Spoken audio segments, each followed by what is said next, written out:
Hello there, Vanessa Lanham-Day here.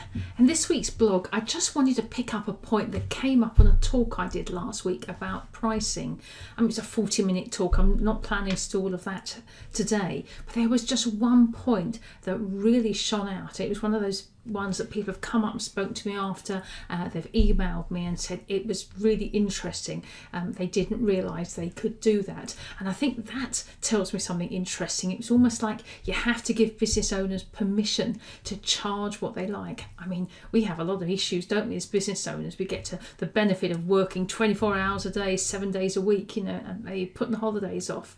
But one of the freedoms you have is you get to charge what you want, to do the packages you want to do, and you get to work with whoever you want to work with. That those are powers that are completely within your gift. So I'm just going to give you a little excerpt from that talk with the slides that went with it, just to reveal just that little idea, because you might find it quite interesting. And in it, there's an example right at the end about how a very well-known organisation, how when they play with their pricing, it has an amazing impact on the products that they sold. So hope you find it interesting.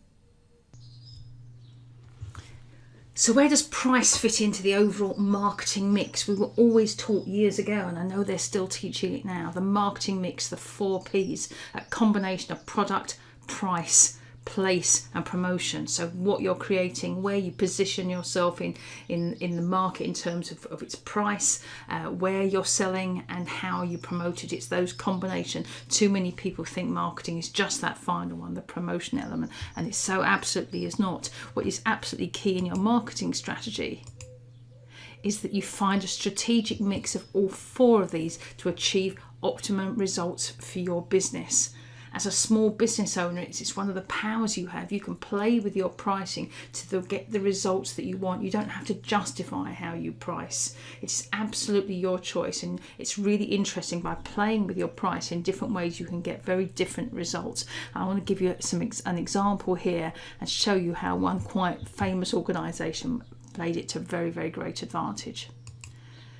So think about this. So you've got a package. Now I'm saying here £10, £20 or £30. It could equally be £1,000, £2,000 and £3,000. It could be a consultancy product. It could be an online software product. It could be 3 bottles of skincare lotion in a retail environment. Whatever your options are, and your buyer can look at all 3 of these and have a similar need and make a decision. Where am I going to go? Which one most likely suits my need the best? So we have kind of bottom, middle and top, bronze, silver and gold, call it what you like. So here we have 3 equally spaced models. Where might people most likely purchase? And when I do this in talks, people generally perceive it's going to be number 2, the middle. Most people will err for the middle, and I think you're right that there will be definitely a high volume of that. But I think there will also be people who hit that £10 mark as well. Why not go for the bottom one? We always want to look after our pennies. So I think there's probably going to be a reasonably even split between those 2, and a few people are going to err towards the 30. So keeping it simple, that could well give us an average purchase price of £15. Now my question is, what if you were to start to play with the prices in this way? So your £10 and your £20 products are identical, but instead of £30, you've now changed product 3 to £60. What is that saying about the range, and where do you think people are most likely to buy? But again, when I do it in talks, and it certainly concurs with my belief, I think you'll find that more people now will err for this second one. They're like to think, well, actually, for only a small amount more, I seem to have got a lot more. So the package hasn't changed at all. It's exactly what we had in our top example, but the pricing we've subtly changed. So suddenly, for what seems like not a great deal more in price, I've got a lot more in terms of value. And very clearly I'm being told that the £60 over here is out of my range. I think you're sending a message you probably don't want that business. If it was £100, £150, the higher that price, the stronger the message is. This is very exceptional. This is very pricey. You do far better buying one of these, I think, is the message. So what does that do? That's going to get your average package price closer to £20 or £2,000, whatever model you're working to. But what about this one here? So I've kept my top price the same, But what I've done is make a really big gap between these bottom two. So our bronze is really very cheap. This one's now gone up in price a bit, and the £30 is just a little bit more. So again, I ask you, which of those do you think people are most likely to buy? Well, all the evidence would suggest, and certainly most people, when I have these conversations, tend to agree that it's going to be the £30. It's the reverse psychology of this one. It's saying basically this one's really cheap. Honestly, don't buy this. This is so basic. It's if you really can't afford anything else, buy it, but really steer clear. Where these are the two you should be considering. And once again, we get this sense for not a lot more. I get a lot more value. Remember, we've still got the same products we had here, but just by subtly changing the pricing, we're helping people make this decision. And the chances are we're going to get an average package price of closer to £30.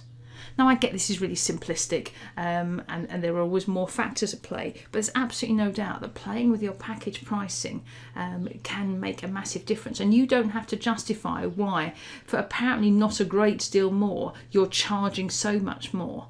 Your objective for your optimum results is to sell more of this. So create your pricing so that is a massively more likely outcome.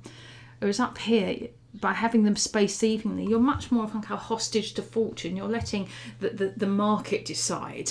Whereas here, you're taking far more control about the outcomes. It could be this product is just massively easier to deliver. It might be your group product. It might be the product that you buy in most cheaply, is the most easy to get on the shelves. Whereas here, you don't really want people buying low-level products. You want people to invest in the solution is most going to fit their needs. So your pricing is all about helping them make that decision. So I want to show you a really good example of this. The Economist, you will have heard of this. In the old days, people only ever bought it in paper, but of course, suddenly the internet became viable. And so they offered people the opportunity to buy an internet-only subscription, so they could only read it online, and that was £59 a year, so a large part of 60 quid. Or they could get both. They could get it delivered to their home and see it online. And these were the results they were getting. So they had 68% of people erring for this lower price, and 32, so effectively 2/3 and 1/3. But they changed their model, and this is what they changed it to. So the internet only price was the same, but they did a print-only price, because you can see the added value. You get a physical copy, it's arriving in your home.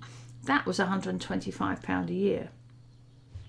But for the internet and print, £125 a year. So this model, this product here and this product here is identical to what we have, but by adding this third layer in, by saying print only £125 a year, and suddenly for zero additional cost, you could get both. Look at the difference on the results for their business. Now had a sixth going for the internet only, and 84% of people now erring towards this higher product. So just an extraordinary difference. So just by being clever with their pricing, they got a very different result, and so can you. So that was the point I wanted to make today. I think it's a really powerful point, and I think most small business owners tackle their pricing blindly. They put prices which they think sound reasonable. They don't focus on how can I have this optimum price, this optimum mix of the marketing P's to get the outcomes that I want. And I think price is a really key one in that. I really hope that's been helpful. Please do keep me in the loop. Let me know how you play with your prices and the kind of different results that you get. Always exciting stuff to be able to feed back on people taking action. So good luck with that, and see you in the next blog. Bye bye.